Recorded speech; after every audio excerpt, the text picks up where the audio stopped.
Tollywood top heroine Athiloka Sundari Sridevi వారసురాలు Janhvi Kapoor దడక్ అనే హిందీ సినిమాతో చిత్ర పరిశ్రమలో అడుగుపెట్టింది. మొదటి సినిమాతోనే పాపులర్ అయిన హీరోయిన్ జాన్వీ కపూర్ బాలీవుడ్లో ఆ తర్వాత వరుసగా సినిమాలు చేసింది.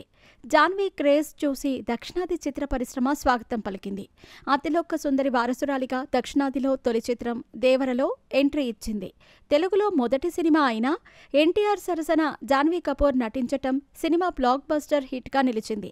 ప్రపంచమంతా విడుదలైన ఈ సినిమా మంచి కలెక్షన్స్ సాధించటంతో జాన్వీ కపూర్ తెలుగులోనూ నటిగా గుర్తింపు తెచ్చుకుంది. తెలుగులో మరో 2 బడా ప్రాజెక్టులలో నటిస్తుంది. జాన్వీ కపూర్ సినిమాల విషయాలు పక్కన పెడితే జాన్వీ కపూర్, శిఖర్ పహారియా ప్రేమించుకుంటున్న సంగతి తెలిసిందే.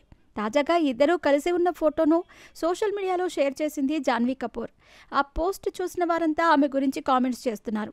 మరి ఆ పోస్ట్లో ఏముంది అన్నది ఇప్పుడు చూద్దాం. బాలీవుడ్ యంగ్ బ్యూటీ జాన్వీ కపూర్ ప్రముఖ వ్యాపారవేత్త సంజయ్ పహారియా తనయుడితో ప్రేమలో పడింది అమ్మడు. ఈ మ్యాటర్ అధికారికంగా ఎక్కడా చెప్పకపోయినా ప్రతి ప్రోగ్రాంకి వీరిద్దరూ హాజరవుతున్నారు.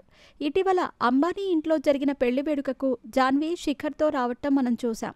తాజాగా వీరు ఇన్స్టాగ్రామ్లో చేసిన పోస్ట్లో శిఖర్ జాన్వీకి స్కూటర్ను నేర్పిస్తున్నట్టుగా ఆమె ముందు కూర్చుంటే వెనకాల అతను బండి పట్టుకొని ఆమెను తీసుకెళ్తున్నాడు. ఈ ఫోటోలను షేర్ చేసిన జాన్వీ క్యాప్షన్గా అతనుకు నాతో రైడ్కి వెళ్ళటం చాలా ఇష్టం, అందుకే ఇలా అని అంటూ పోస్ట్ చేసింది. అది చూసిన వారంతా క్యూట్ లవ్ బర్డ్స్ అంటూ పొగడ్తలతో ముంచెత్తుతున్నారు. జాన్వీ శిఖర్ 2016 నుండి స్నేహితులు. ఈమె బాలీవుడ్లో దడక్ సినిమాకి ముందు నుంచి డేటింగ్లో ఉన్నారన్న వార్తలు బయటకు వచ్చాయి.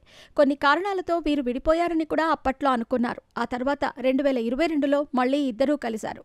ప్రైవేట్ ఫంక్షన్కి ఇద్దరూ కలిసి రావడంతో వీరిద్దరూ రిలేషన్షిప్లో ఉన్నట్టు కన్ఫర్మ్ అయింది. తాజాగా జరిగిన అనంత్ అంబానీ రాధిక వివాహంలో తిరుపతి దర్శనానికి వీరిద్దరూ కలిసి కనిపించారు. తాజాగా ఓ ఇంటర్వ్యూలో అడిగిన ప్రశ్నకు జాన్వీ తన ప్రేమికుడి గురించి చెబుతూ, ప్రస్తుతం మేము చాలా సంతోషంగా ఉన్నాం, వివాహం గురించి ఇంకా మేము ఆలోచించలేదు, దానికి ఇంకా సమయం ఉందని అనుకుంటున్నాను అంటూ తెలిపింది. జాన్వీ సిద్ధార్థ మల్హోత్రాతో పరం సుందరి సినిమాలో నటిస్తున్నారు. ఈ సినిమా జూలై 25న విడుదల కానుంది.